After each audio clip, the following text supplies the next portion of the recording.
ये जो 15 दिन की यात्रा अब तक चली है, चल रही है, ये बिल्कुल श्रद्धा, भक्ति, प्रेम के रस से सना हुआ है।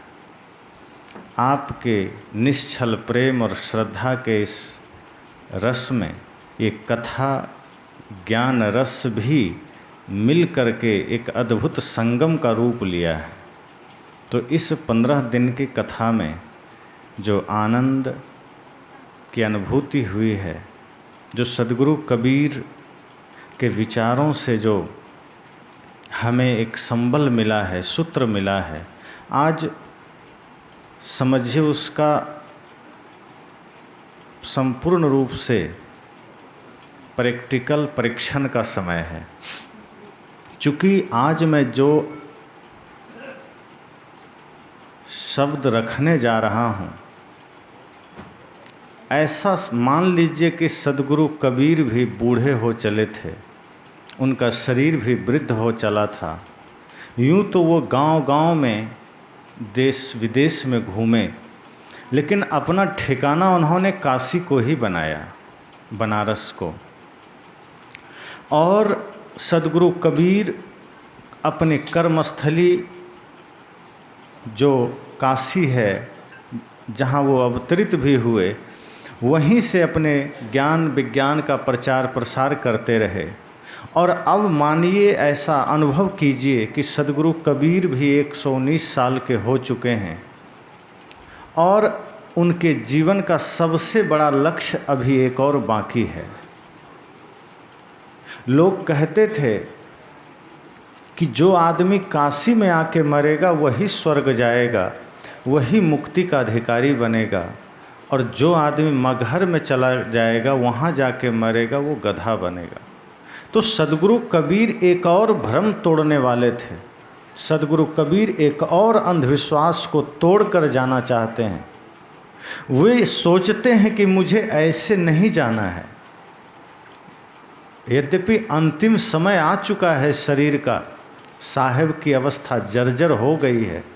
सद्गुरु कबीर की उम्र 119 वर्ष की हो चली है, लेकिन सद्गुरु कबीर ये सोच रहे हैं कि जाते जाते एक और अंधविश्वास को ध्वस्त करके जाना है। इस दुनिया से विदा होने से पहले एक और आडंबर को ख़त्म करना है।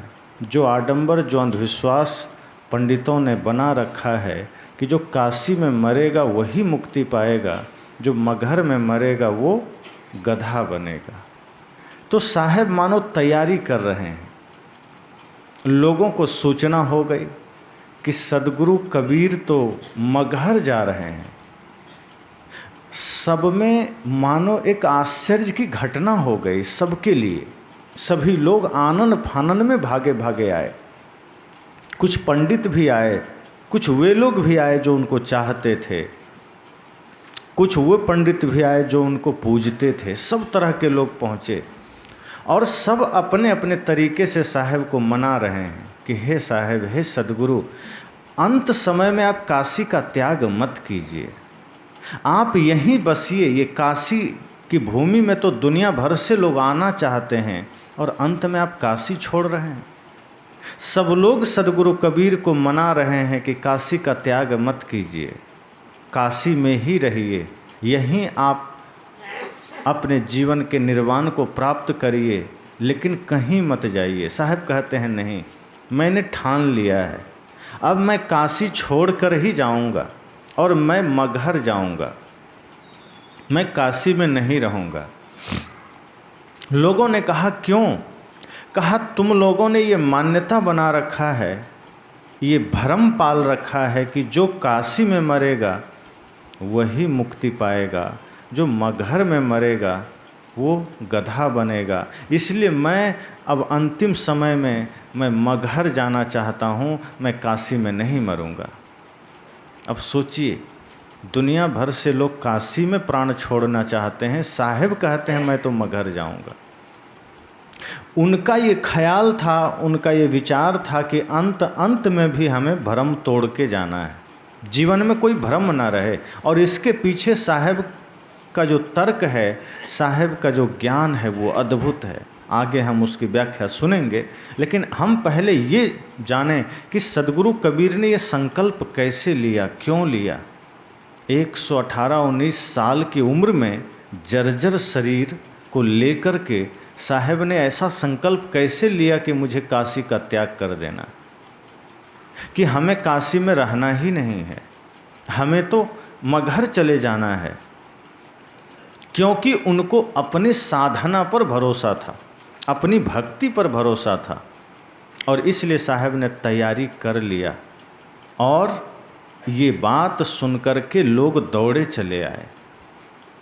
पूरे भारत में जो मिथिला क्षेत्र के पंडित होते हैं वो ज़्यादा ज्ञानी माने जाते हैं, ज़्यादा समझदार माने जाते हैं। राजा जनक का जो क्षेत्र है मिथिला, बिहार का दरभंगा आदि क्षेत्र, दरभंगा, मधुबनी, सीतामढ़ी, तो ये मिथिला क्षेत्र माना जाता है। और पूरे भारत में यहाँ का पंडित सबसे ज़्यादा ज्ञानी और विचारवान माना जाता है। तो वे लोग भी आ गए, अन्य पंडित लोग भी आ गए, और वो कहते हैं साहब अंत अंत में लगता है आपकी बुद्धि खराब हो गई है। पंडितों ने कहा कि आप काशी छोड़ना चाहते हैं, लोग तो काशी में आके प्राण छोड़ना चाहते हैं, आप काशी ही छोड़ना चाहते हैं, ये कैसा आप निर्णय ले रहे हैं, ये कैसी बुद्धि हो गई है आपकी। ऐसा मत करिए, ऐसा करेंगे तो मान्यताओं पर चोट पड़ेगी, लोग फिर काशी के प्रति उतने श्रद्धावान नहीं रह जाएंगे। साहब ने कहा जो आडंबर तुमने फैला रखे हैं काशी के नाम पर, वही तो मुझे मिटाना है। क्योंकि एक और तुम कहते हो कि जो भी प्रभु का भजन करेगा वो स्वर्ग पाएगा, तो फिर ये काशी बीच में कहाँ से आ गए। इसलिए हम पागल नहीं हुए हैं। साहब ने कहा लोगा तुम ही मति के भोरा। उन्होंने कहा ऐ लोगों, तुम्हारी मति भ्रष्ट हो गई है, तुम बौरा गए हो, तुम्हारी बुद्धि खराब हो गई है, मैं तो सही सोच रहा हूँ। तो लोगों ने कहा कैसे। तब साहब ने कहा ज्यों पानी पानी मिल गयो तो धुरी मिला कबीरा। कहा जैसे देखो पानी में पानी मिल जाए तो जो पानी मिलाया था वही पानी अलग नहीं हो सकता है। पानी में आप दूध मिलाएं तो दिखाई देगा, पानी में तेल मिलाएं वो भी दिखाई देगा, पानी में कोई भी पानी के अलावा द्रव्य आप मिलाएंगे वो दिखेगा, लेकिन पानी में पानी ही मिला दिया जाए तो नहीं दिखेगा। तो साहब ने जल का सिर्फ उदाहरण दिया कि जैसे पानी से पानी को अलग नहीं किया जा सकता, त्यों धुरी मिला कबीरा। इसी प्रकार निश्चलता पूर्वक, तटस्थता पूर्वक मैं अपने आत्म स्वरूप में लीन हो गया हूँ, मैं उसमें समा गया हूँ, मैं अपने सत्य को उपलब्ध हो गया हूँ, और मुझे न काशी न मगहर न कोई शक्ति हमको अपने आप से अलग कर सकता है। यदि मैं मगहर भी जाके मरता हूँ तो क्या तुम्हें लगता है मैं गधा हो जाऊँगा? ऐसा नहीं है। प्राण कहीं भी छूटे, यदि व्यक्ति अपने स्वरूप में स्थित हो गया, यदि उसके हृदय में भक्ति जागृत हो गई, तो वो भक्ति की शक्ति ऐसी है कि मगहर तो छोड़ो, पाकिस्तान में भी कोई प्राण छोड़ेगा तो वो स्वर्ग का ही अधिकारी होगा।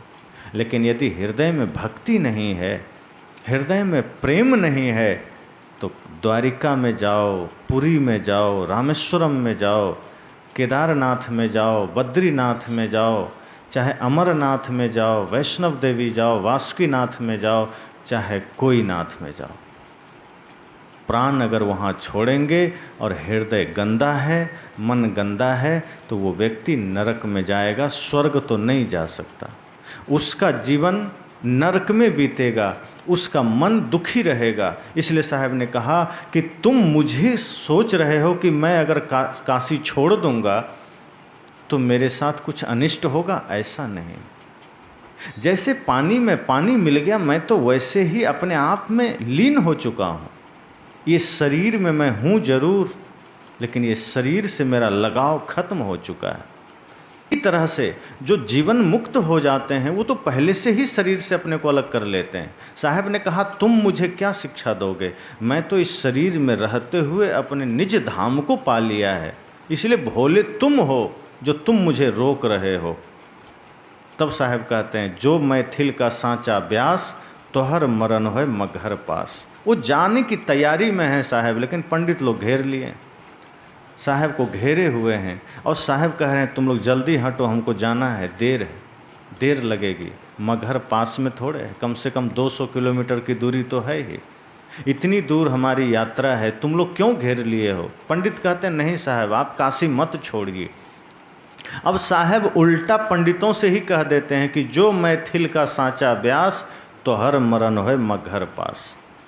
वो कहते हैं अगर तुम मिथिला के सच्चे ब्राह्मण हो, पंडित हो, तो तुम्हारी मौत भी मगहर के पास अर्थात मगहर में होना चाहिए। अब तो पंडित को लगा ये तो पासा ही उल्टा पड़ गया, हम तो साहब को रोकने आए थे कि आप काशी मत छोड़िए, आप मगहर मत जाइए, आप काशी में ही प्राण छोड़िए। साहब तो हमें ही कह रहे हैं कि तुम मगहर में प्राण छोड़ो, काशी में मत छोड़ो। तब पंडितों ने कहा साहब मान लीजिए मैं तो अंधविश्वास में हूँ कि काशी में प्राण छोड़ने से मुक्ति मिलती है, मगहर में छोड़ने से गधा होता है। आप भी तो वही काम कर रहे हैं, आप ये कह रहे हैं कि काशी में मत छोड़ो, मगहर में छोड़ो तो मुक्ति मिलेगी। तो क्या आप अंधविश्वास में नहीं पड़े हैं? क्या मगहर में प्राण छोड़ने से मुक्ति मिल जाएगी? साहब ने कहा मैं जो गांव मगहर है, जगह जो मगहर है, मैं उसकी बात ही नहीं कर रहा। मग अर्थात रास्ता, हर मतलब ज्ञान। जो ज्ञान के मार्ग में चलते चलते प्राण छोड़ दे वो तो मोक्ष को ही पाएगा। जो अविद्या के रास्ते पर चल रहा है, जो अहंकार क्रोध के रास्ते पर चल रहा है, जो नफरत के रास्ते पर चल रहा है, जो ईर्ष्या द्वेष के रास्ते पर चल रहा है, वो प्राण चाहे काशी में रह कर छोड़ेगा, वो नरक में जाएगा, अर्थात वो दुख पाएगा। और जो प्रेम के मार्ग में चल रहा है, जो भक्ति के मार्ग में चल रहा है, जो जीवन में नहीं कुछ कर सकता, कहते हैं ना यदि भला किसी का कर न सको तो बुरा किसी का मत करना। कितना सुंदर कहा है कि यदि आपसे किसी की भलाई नहीं होती तो संकल्प ले लो कि आप किसी के जीवन में बुरे होने का कारण मत बन जाना। आप किसी को खुशी नहीं दे सकते तो किसी के दुख का कारण मत बन जाना। आप किसी का घर बना नहीं सकते तो उसका घर बिगड़ने का कारण मत बन जाना।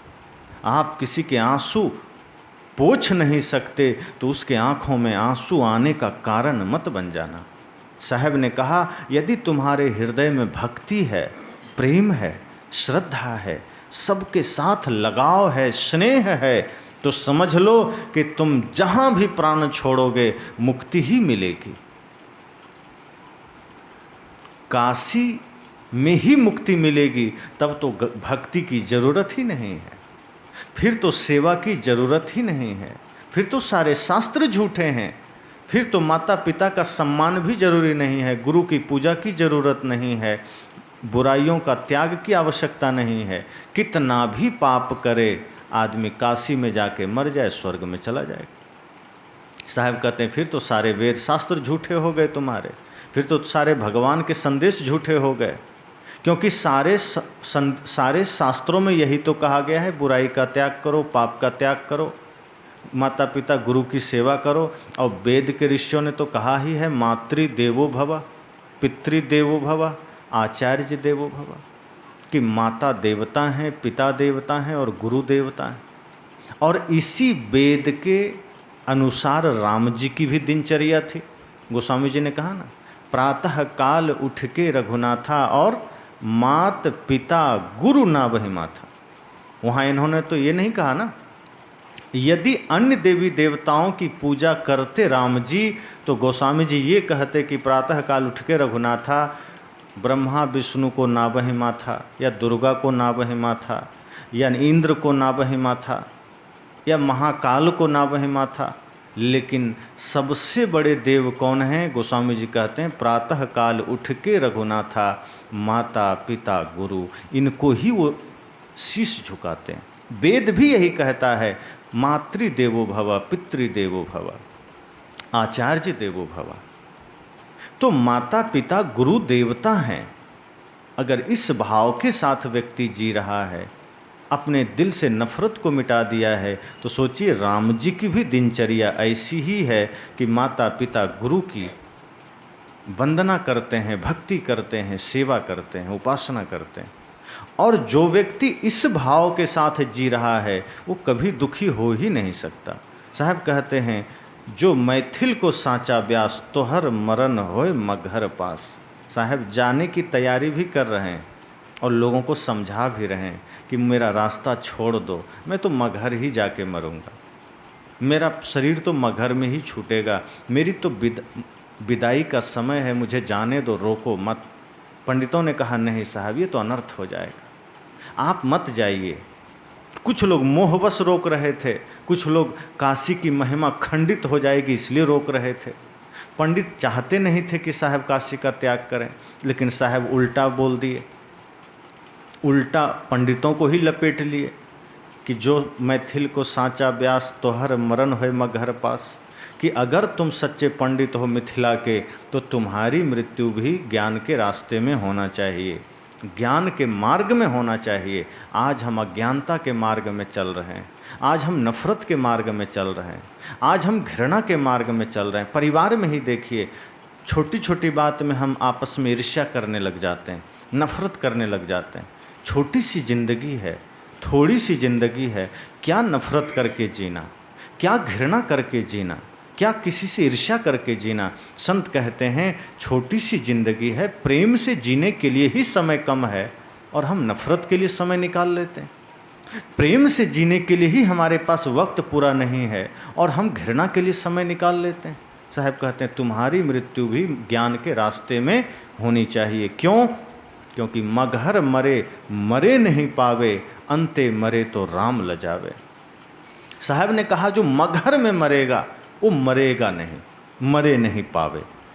अर्थात जो ज्ञान के मार्ग में ही इस शरीर का त्याग कर देगा, जो प्रेम के अवस्था में ही इस शरीर का त्याग कर देगा, जो जगत कल्याण करते हुए, जो सबके साथ प्रेम से जीते हुए अगर इस शरीर का त्याग भी कर देगा तो उसकी मृत्यु नहीं होगी। हमने कहा था ना कि आप देखिए महापुरुषों को, किसी की मृत्यु नहीं हुई। क्या कबीर साहब की मृत्यु हुई है? कबीर साहब की नहीं हुई है, उनके शरीर की हुई है। उनका शरीर भले आज नहीं है लेकिन कबीर साहब तो हैं, तभी तो हम उनका नाम ले रहे हैं। अगर उनके नाम की भी मृत्यु हो जाती तो आज हम उनका नाम नहीं ले पाते। अभी जितने लोग बैठे हैं, अगर मैं आप सबसे एक एक सवाल करूं, एक ही सवाल सबसे करूं, अलग से नहीं, कि आपके पिताजी का क्या नाम है, तो सब बता देंगे, सबको याद होगा। और मैं दूसरा सवाल करूं कि आपके पिताजी के पिताजी का क्या नाम है, अर्थात दादाजी का, तो भी आप एकदम सहजतया बता देंगे कि हाँ हम सब जानते हैं। और वही सवाल मेरा थोड़ा और आगे बढ़ जाए कि आप अपने दादाजी के दादाजी का नाम बताएं तो बहुत लोग तुरंत चुप हो जाएंगे, सबको याद नहीं होगा। और अगर कोई खोजबीन करके अपने दादाजी के दादाजी का नाम बता भी दिए तो मैं अगर कहूँ कि अपने दादाजी के दादाजी के दादाजी का नाम बताइए, तब तो मुझे विश्वास है कोई नहीं जानता होगा। लेकिन 500 साल हो गए सदगुरु कबीर को, सब लोग जानते हैं। कोई रिश्ता है, रिलेशन है? हमारे कुल में तो नहीं हुए हैं, हमारे वंश में तो नहीं हुए हैं, कहाँ हुए, किधर हुए, लेकिन 500 साल पहले सदगुरु कबीर हुए, हम जानते हैं। भगवान बुद्ध को सब लोग जानते हैं, 2500 साल हो गया, कैसे जानते हैं? कोई रिलेशन तो नहीं है, हमारे परिवार के तो नहीं है। श्री राम को जानते हैं, 5000 साल हो गए। माता सबरी को जानते हैं, इधर ही देख लीजिए, भगत सिंह को जानते हैं, चंद्रशेखर आज़ाद को जानते हैं, नेताजी सुभाष चंद्र बोस को जानते हैं, उधम सिंह को जानते हैं, लक्ष्मीबाई को जानते हैं, महाराणा प्रताप को जानते हैं, वीर शिवाजी को जानते हैं। क्यों जानते हैं? एक संत ने एक बच्चे से कहा, बेटा क्या तुम सुरेश को जानते हो? कहा कौन है गुरुजी? कहा तुम्हारे बगल गांव का है। कहा नहीं हम नहीं जानते। कहा बगल गांव का है, नहीं जानते हो? कहा नहीं जानते। कहा अच्छा ये बताओ क्या तुम गांधी जी को जानते हो? कहा हाँ बिल्कुल जानते हैं। कहा लेकिन वो तो तुम्हारे गांव का भी नहीं है, बगल गांव का भी नहीं, वो तो ना जाने कहाँ गुजरात के थे, कैसे जानते हो? उसने कहा जो भी हो पर हम उनको जानते हैं, नाम सुने हैं, पढ़े हैं। तब संत ने ही जवाब दिया, तुम उन्हें इसलिए जानते हो क्योंकि गांधी जी ने जानने योग्य काम किया। उन्होंने ऐसा काम किया कि दुनिया उन्हें जाने, पर बगल गांव का रमेश ने अभी तक ऐसा कुछ नहीं किया है कि तुम उसको जानो। वो जिंदगी जी रहा है, खा रहा है, पी रहा है, पर उसने ऐसा अभी कुछ किया ही नहीं कि तुम उसे जान सको, बगल रहते हुए भी। लेकिन गांधी जी को इसलिए जान रहे हो क्योंकि उन्होंने वो काम किया है कि दुनिया उन्हें जाने, दुनिया उन्हें नमन करे। मैंने कहा हमारे पूर्वजों में ही, हमारे पीढ़ियों में ही दादा परदादा का नाम हम भूल जाते हैं, याद नहीं करते, लेकिन हम सदगुरु कबीर को याद करते हैं, भगवान महावीर को, नानक को, रैदास को याद करते हैं। क्यों याद करते हैं? क्या रिश्ता है हमारा? कारण सिर्फ इतना है, साहब ने कहा कि उन्होंने अपने जीवन को प्रेम में जिया, उन्होंने अपने जीवन को जगत कल्याण के लिए समर्पित कर दिया, उन्होंने संसार के लिए अपने आप को समर्पित कर दिया। और जब व्यक्ति अपने लिए नहीं संसार के लिए जीने लग जाता है तो संसार उसे कभी भूलता नहीं।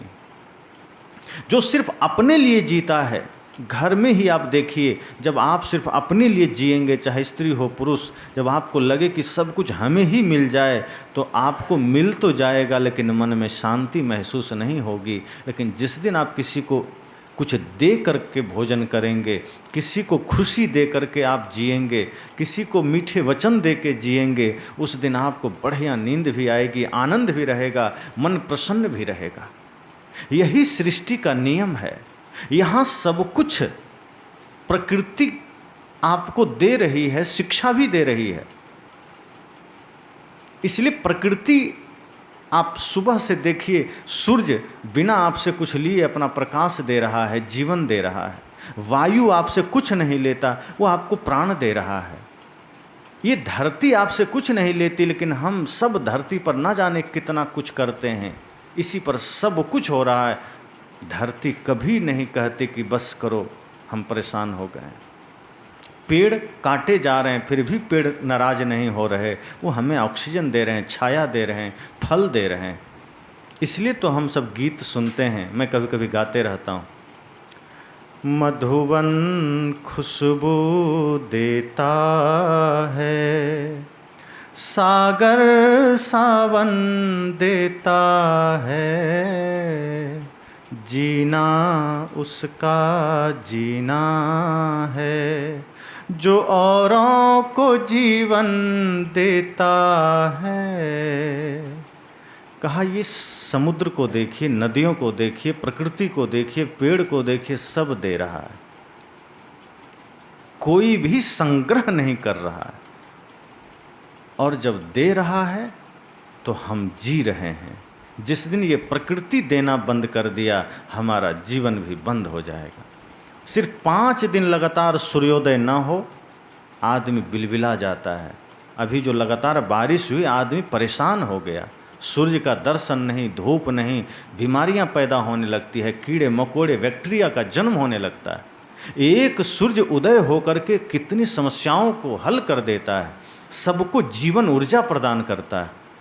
प्रकृति हमें यही शिक्षा देती है। साहब कहते हैं कि जो आदमी दूसरों को जीवन देना जान लिया है, दूसरों को मुस्कुराहट देना जान लिया है, अपने ही घर में माता पिता या सास ससुर या पति या जितने रिश्ते हैं सब के साथ मधुर व्यवहार करना जान लिया है, साहब कहते हैं वो मरे नहीं पावे, उसकी मृत्यु नहीं होगी।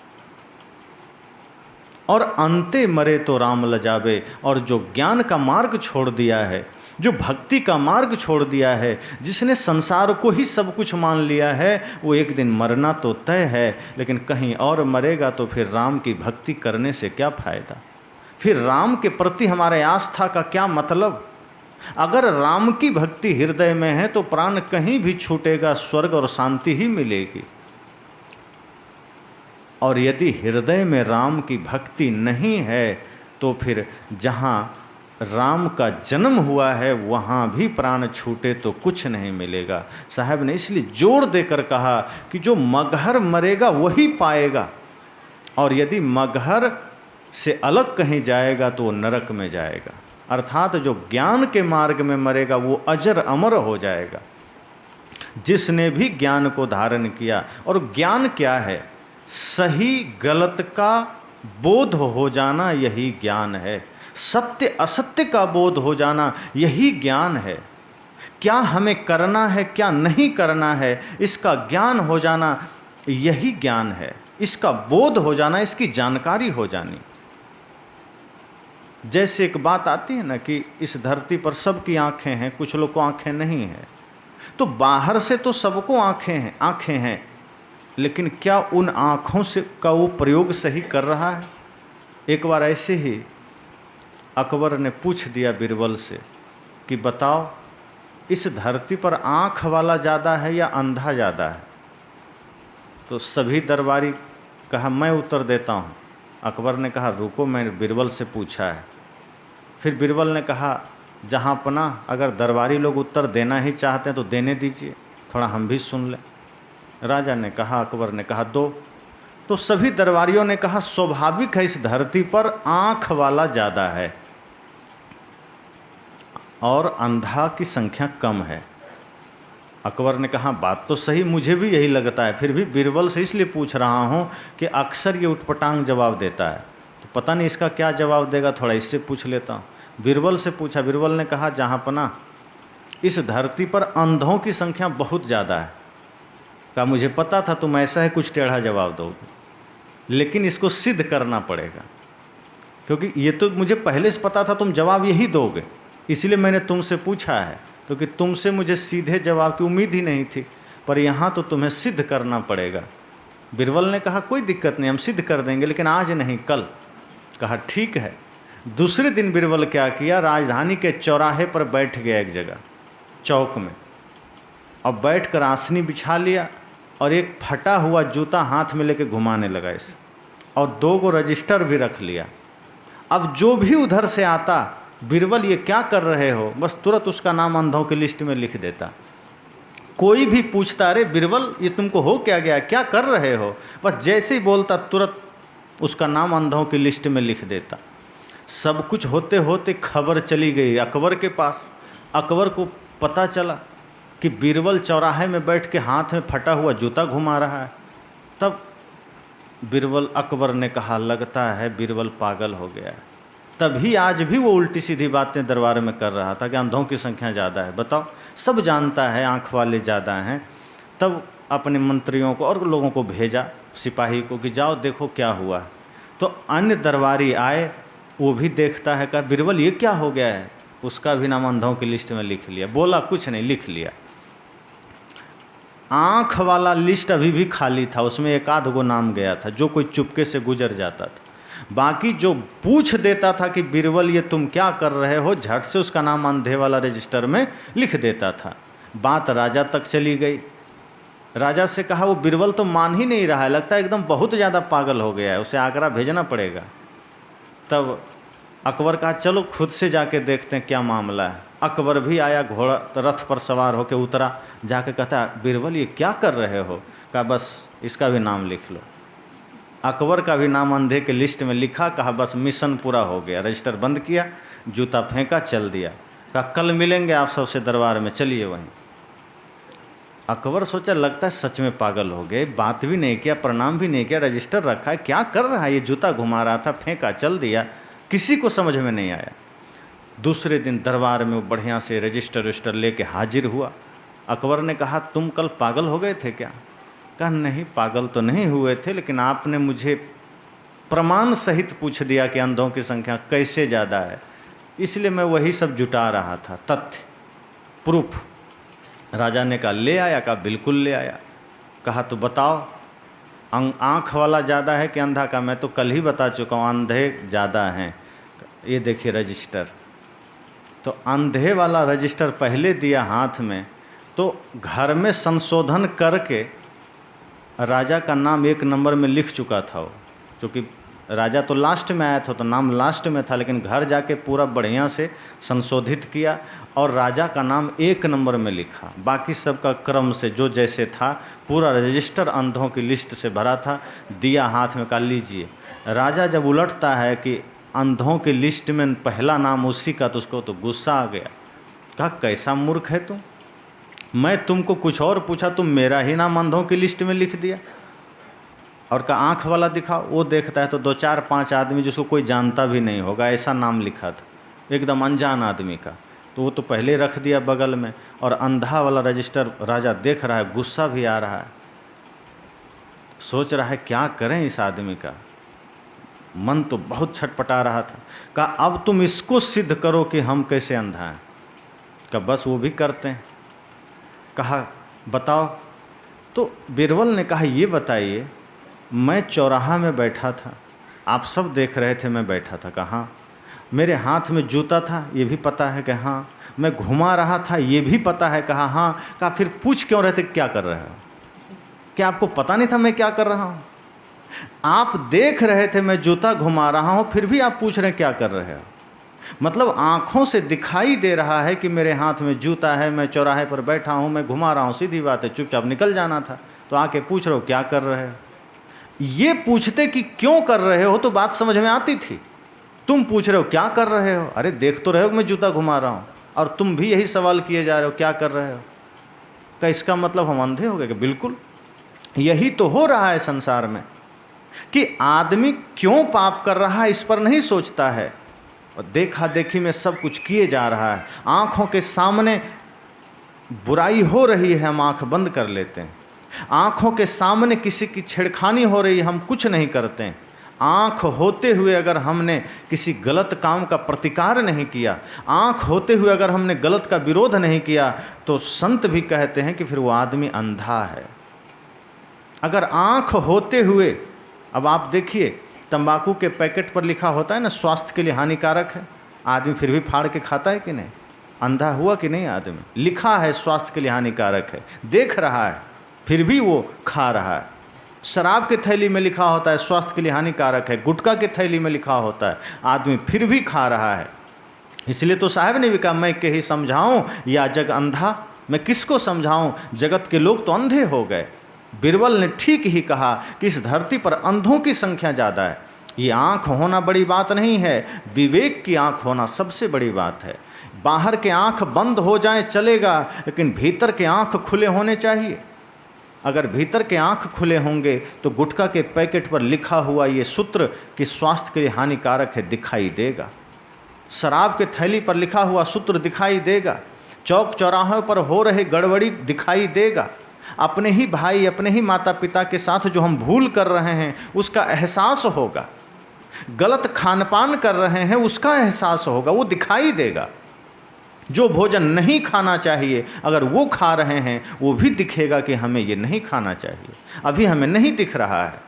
किसी से मीठा बोलना है ये भी समझ में आएगा, अभी हम कड़वा बोलते चले जाते हैं, अभी हम नफ़रत की बातें करते चले जाते हैं। साहब ने कहा इसी प्रकार जो व्यक्ति सत्य असत्य का निर्णय कर लेता है, जो व्यक्ति झूठ और सही क्या है इसको जान लेता है, क्या करना है क्या नहीं करना है, क्या बोलना है क्या नहीं बोलना है, कहाँ जाना है कहाँ नहीं जाना है, इन दो रास्तों में से दोनों की पहचान कर लेता है और वो अपना मार्ग पकड़ लेता है।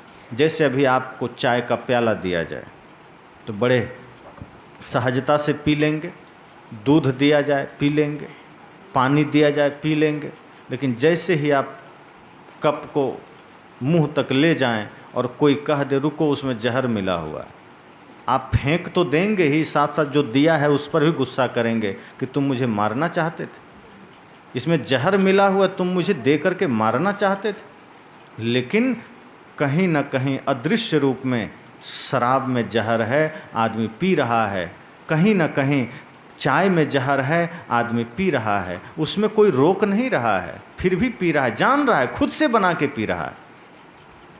और एक बात और सोचिए, सच्चा साथी कौन है?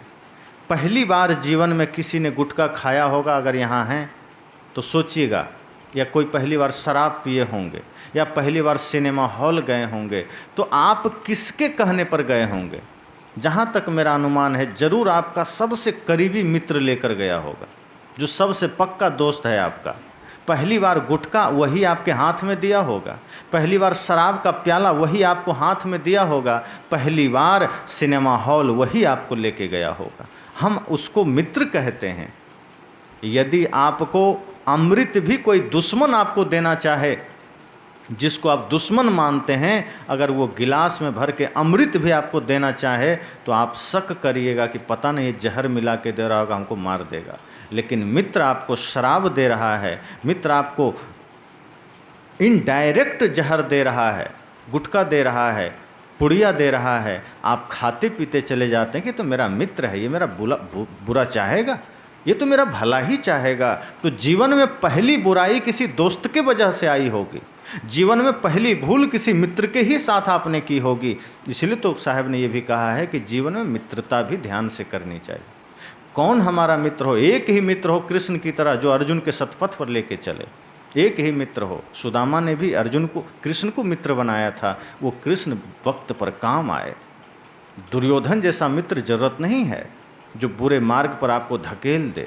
मित्र तो कृष्ण जैसा हो जो जरूरत पड़े तो सारथी बन करके, सारथी अर्थात जो जीवन की सारथी बन करके हमें सत्य असत्य के मार्ग को परिचय करा दे और झूठ से मुक्ति दिला करके सत्य पर हमको ले चले। तो साहब ने कहा कि सत्य असत्य को हम देख सकें वो आँखें भी जरूरी है। क्या हमसे भूल हो रही है इसकी पहचान हम कर सकें वो आँखें भी जरूरी है। इसलिए साहब ने कहा कि मगर मरे मरे नहीं पावे, अंते परे तो राम लजावे। कि जो मगर मरेगा उसकी मृत्यु नहीं होगी। ये बहुत बड़ी बात है कि जो ज्ञान के मार्ग में इस दुनिया से चला भी गया, भक्ति करते करते अगर मौत भी आ जाए, प्रेम में जीते जीते अगर मौत भी आ जाए तो चिंता नहीं करना, क्योंकि वो व्यक्ति अमर हो जाता है। धन बटोरते बटोरते मृत्यु हो गई तब तो मृत्यु हो गई, समझिए हो गई, कोई याद नहीं करे। संसार बटोरते बटोरते मौत आ गई, परिवार के लिए सिर्फ सब कुछ शरीर संसार के लिए करते करते मृत्यु आ गई तो समझिए सच में आ गई। लेकिन कल्याण का काम करते करते मौत भी आ जाए तो मृत्यु नहीं होगी। साहब ने कहा मगर मरे सो गधा होए, भल प्रतीत राम सुख होए। ये विचार ही गलत है। अगर कोई ये मानता है कि मगर मरने से गधा होगा तो इसका मतलब है राम की भक्ति से ज़्यादा मजबूत मगर हो गया। जैसे कुछ लोग कहते हैं ना कि मंदिर में जाने से मंदिर अपवित्र हो जाता है, किसके? शूद्र के जाने से।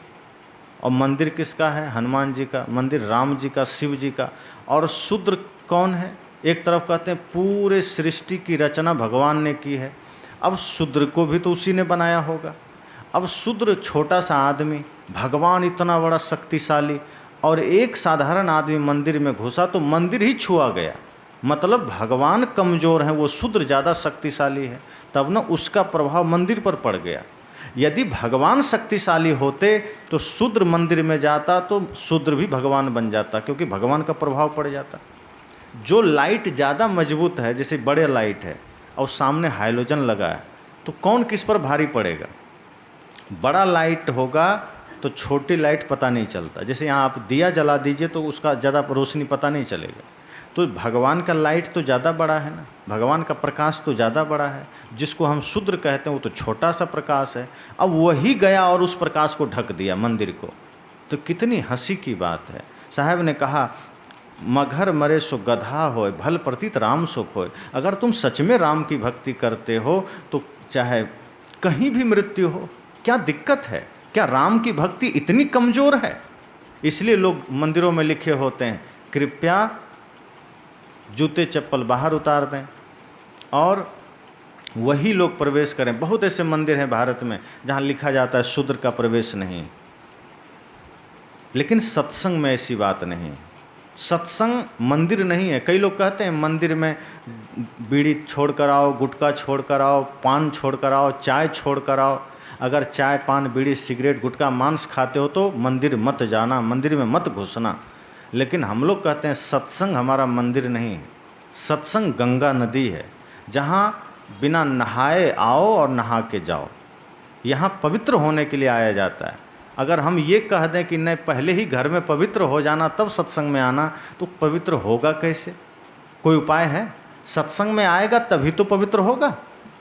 अब ये तो ऐसा ही हुआ जैसे कोई विद्यालय में लिख दे कि कृपया यहाँ पढ़े लिखे बच्चे ही आएँ, अनपढ़ का आना मना है, तो होगा?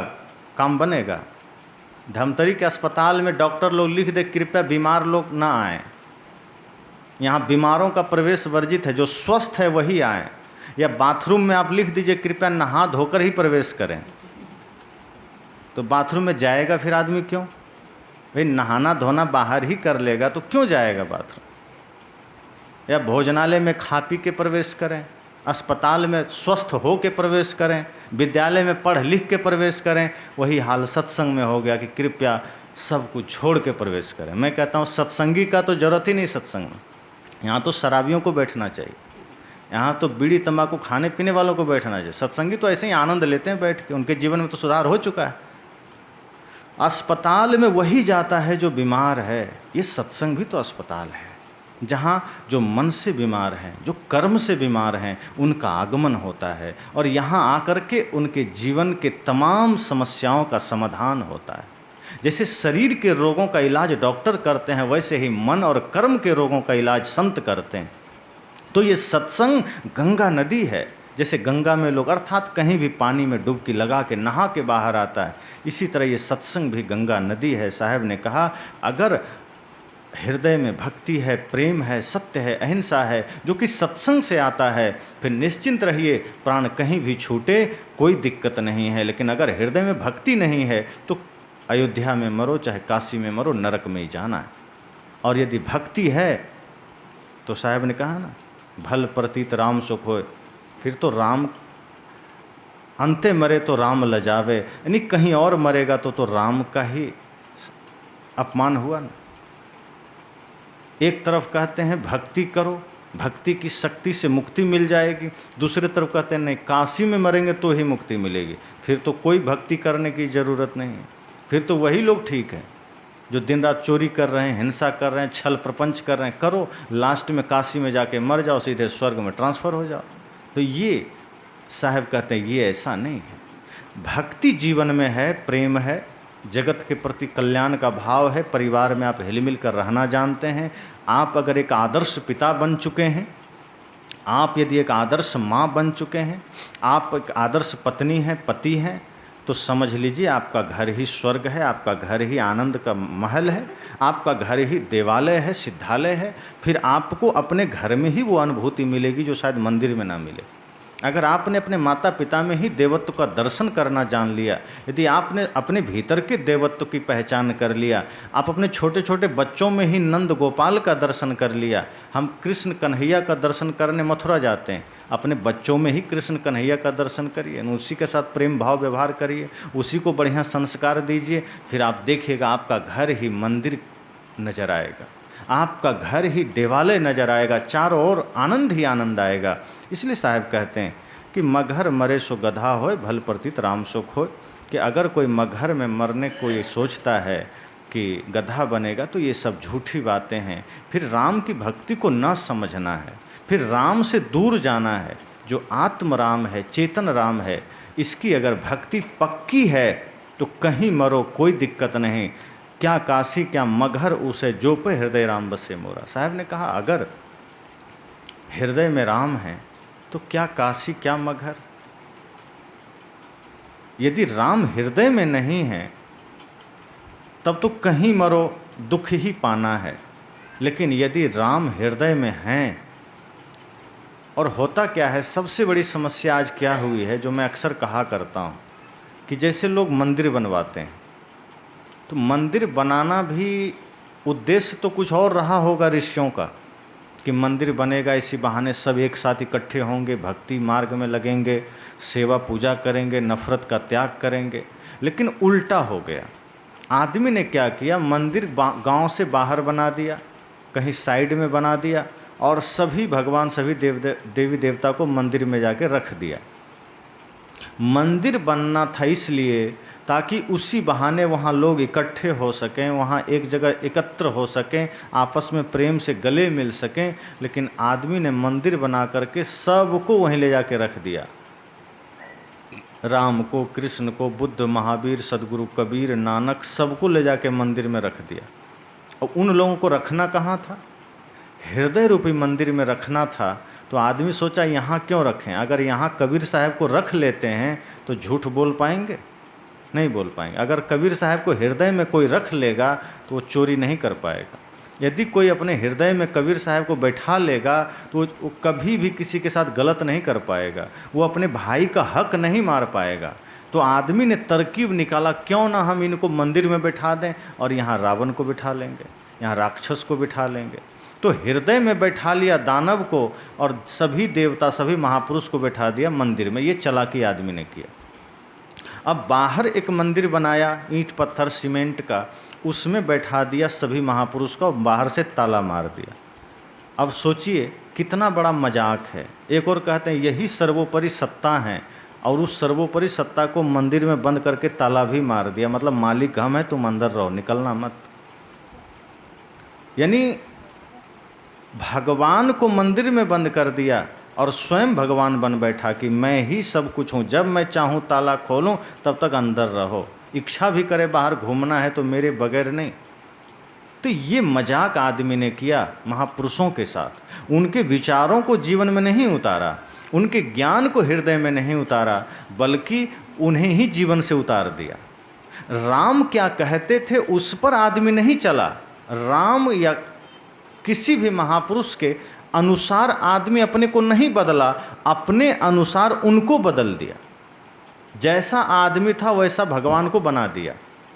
बंगाल के जितने देवी देवता हैं सब मांसाहारी हैं। क्यों? क्योंकि बंगाली लोग ज़्यादा मांसाहारी होते हैं। मतलब भगवान को ही बदल दिया, खुद को नहीं बदला।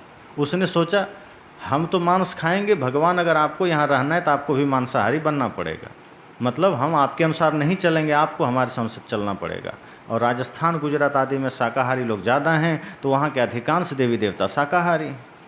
मैंने उस दिन कहा था ना, आदमी को शुगर है तो भगवान के लिए हलवा भी बिना चीनी का बनाता है। अर्थात उनको भगवान से मतलब नहीं, अपने अनुसार से भगवान को बना लेता है। अगर आदमी को ब्लड प्रेशर है तो उसके भगवान को भी ब्लड प्रेशर होता है। अगर आदमी को शुगर है तो उसके भगवान को शुगर होता है। आदमी को सिर दर्द है तो उसके भगवान को भी सिर दर्द होता है। यानी कि आदमी जैसा होता है वैसा ही भगवान को बनाता है। ये सबसे बड़ी विडंबना है। संत कहते हैं आप वैसा बनो जैसा भगवान है। आदमी ने कहा उतना फुर्सत है, हम ऐसा नहीं कर सकते, हम तो वैसा करेंगे जैसा हम हैं, हम खुद अपने अनुसार ढाल लेंगे। इसलिए ऐसे लोग मंदिर में जाता है, जिंदा गुरु के पास नहीं जाता है। माता पिता की सेवा नहीं करता है। जानता है जिंदा गुरु तो कहेंगे बीड़ी छोड़ दो, जिंदा गुरु कहेंगे गुटखा छोड़ दो। अगर जिंदा गुरु के पास जाएंगे कहेंगे माता पिता की सेवा करो। कौन झंझट करे? शिव जी के मंदिर में जाता है शराब पिए हुए, किसी की गला भी काटा है, चोरी भी किया है, हत्या किया है, माता पिता को भी मारा है, मंदिर में जाता है। एक बार भी शिव जी थोड़े कहते तू शराब पी के आए, बाहर रुक, बाहर ही मिलते हैं तुमसे, कि गला काट के आया है, बाहर रुक। जानता है यहाँ कोई कहने वाला नहीं है। हम किसी के साथ कितना भी गलत करके मंदिर में आ जाएं, एक बार भी भगवान हमको रोकेंगे नहीं। लेकिन एक साधारण आदमी के पास भी हम गलत करके जाएंगे, वो रोक देगा। इसलिए आदमी जिंदा गुरु से भागता है, जिंदा गुरु के पास नहीं जाता है, क्योंकि जिंदा गुरु हमें छोड़ता नहीं है, हमें सजाता है, संवारता है। एक अवस्था ऐसी है कि हम शरीर को सजाते हैं और गुरु हमें ज्ञान से सजाते हैं। एक है जो हम शरीर के सौंदर्य को बाह्य चीज़ों से हम सजाते हैं, उसको बढ़ाते हैं, बाह्य उपकरणों से सजाते हैं। गुरु अपने ज्ञान से हमें सुंदर बना देते हैं, और वो सुंदरता युगों युगों तक मिटती नहीं है। तो साहब ने कहा क्या काशी क्या मगहर ऊसर, जो पे हृदय राम बसे मोरा। अगर हृदय में सच्चाई है, राम है, भक्ति है, तो क्या काशी क्या मगहर, कोई ऊसर जमीन नहीं है। क्या काशी क्या मगहर ऊसर, क्या काशी उपजाऊ भूमि है, मगहर ऊसर है, ऐसा नहीं। अगर मन पवित्र है, भक्ति हृदय में है, तो कहीं कोई दिक्कत नहीं है। जहाँ भी आदमी रहेगा वो घर ही स्वर्ग बनेगा। आप इस गांव में ही स्वर्ग बना सकते हैं, अपने घर को ही स्वर्ग बना सकते हैं। ऐसा नहीं कि उसके लिए आपको काशी जाना पड़ेगा। अंत में साहब कहते हैं, जो काशी तन तजे कबीरा, तो राम ही कहो कौन निहेरा। बिल्कुल खोल खोल कर साहब ने रख दिया।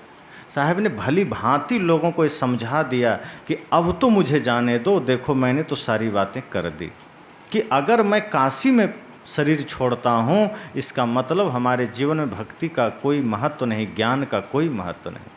जबकि ज्ञान ये कहता है कि जो व्यक्ति ज्ञान को अपना लेता है, जो व्यक्ति सत्य को अपना लेता है, वो धरती पर कहीं भी रहे वहीं मंदिर बन जाता है। सच्चे आदमी तीर्थों में नहीं जाते, बल्कि वो जहाँ रहता है वही तीर्थ बन जाता है।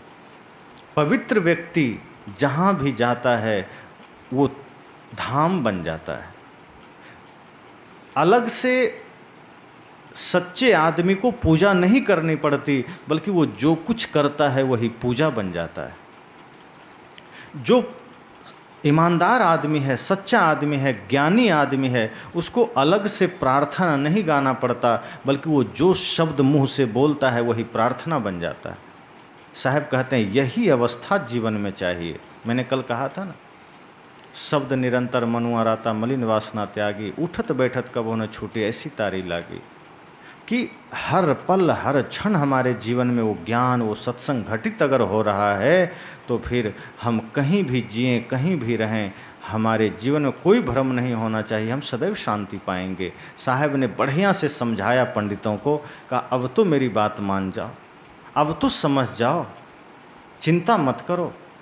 इस पूरे धरा पर, इस पूरे विश्व में हम जहाँ भी जाएंगे, हम जिस धरती पर जाएंगे, अगर हमारे हृदय में राम के प्रति सच्ची निष्ठा है, अर्थात चेतन आत्मा के प्रति हमारा लगन है, भक्ति है, गुरु के प्रति लगन है, हम अपने आप को जान लिए हैं, तो समझ जाना जहाँ भी जाएंगे वहाँ हमें मोक्ष ही मिलेगा। मोक्ष कहीं दुकान में नहीं मिलता है, वो तो मन से अगर वासना मिट गई, मोह मिट गया, मोक्ष है। और क्या है?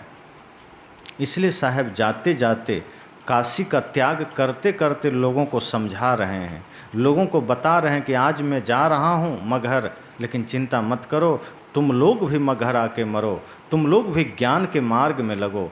अगर मेरे समझाने के बाद भी, हमारे ज्ञान देने के बाद भी अगर ये भ्रम रह गया कि काशी में ही मुक्ति मिलेगी, तो फिर ज्ञान भक्ति वैराग्य से क्या मतलब है? फिर ऐसे सत्संग करने का क्या लाभ है? फिर इतने सारे शास्त्र का क्या लाभ है? ऐसे ही जब सदगुरु कबीर गुजरात तत्वाजीवा के यहाँ गए थे, तो कहा जाता है तत्वाजीवा ने भी भरूच में बहुत सेवा की थी साहब की, बहुत सेवा की। साहब वहाँ रुके कुछ दिन, जब चलने लगे तो तत्वाजीवा ने कहा, प्रभु आप क्यों जा रहे हैं मुझे छोड़कर, हम आपके बिना कैसे रहेंगे? कबीर साहब ने कहा, फिर मेरे ज्ञान का मतलब क्या हुआ? जो ज्ञान मैंने तुम्हें दिया है, जो वाणी मैंने तुम्हें सुनाई है, क्या उसका यही अर्थ है कि तुम मुझे यहाँ रोको? अगर मैं यहाँ रुक गया तो तुम्हारे जैसे अन्य लोगों का कल्याण कैसे होगा? कहा, साहब तो वो सुख का रास्ता तो बताते जाइए, हम कैसे रहेंगे? तब साहब ने कहा, जो तू चाहे मुझको छाड़ सकल की आस, मुझे ही ऐसा होए रहो सब सुख तेरे पास। कहा, क्या तुम सच में मुझे चाहते हो? साहब ने प्रश्न किया। उसने कहा, बिल्कुल चाहते हैं, बहुत चाहते हैं। कहा, फिर से पूछ रहा हूँ, क्या तुम दिल से मुझे मानते हो, चाहते हो, प्रेम करते हो?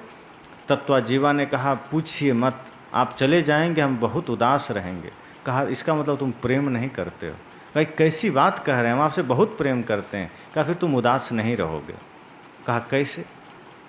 कहा, तुम प्रेम मेरे शरीर से करते हो या मेरे ज्ञान से? तब तत्वाजीवा चुप हो गए।